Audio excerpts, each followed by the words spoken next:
சென்னையில் அரசு பள்ளிக்கு சென்ற 9ஆம் வகுப்பு மாணவர் ஒருவர் சக மாணவர் தாக்கியதில் சுய நினைவை இழந்து மனநலம் பாதிக்கப்பட்டவர் போல் நடந்து கொள்வதாக அவரது பெற்றோர் கண்ணீர் மல்க குற்றம் சாட்டியுள்ளனர்.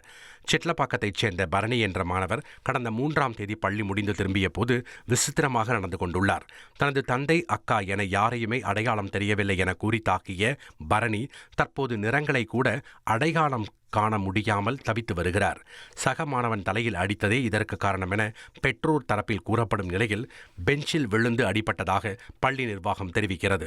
இந்நிலையில் முறையான விசாரணை கோரி காவல் நிலையத்தில் பெற்றோர் புகார் அளித்துள்ளனர். 1,27,00,000 மனங்களை வென்ற தந்தி டிவி யூடியூப் சேனல். தவிர்க்க முடியாத தம்ப்நெயில்ஸ், கலக்கலான கான்டென்ட்ஸ். நீங்களும் இந்த குடும்பத்தில் இணைய இப்பவே சப்ஸ்கிரைப் பண்ணுங்க.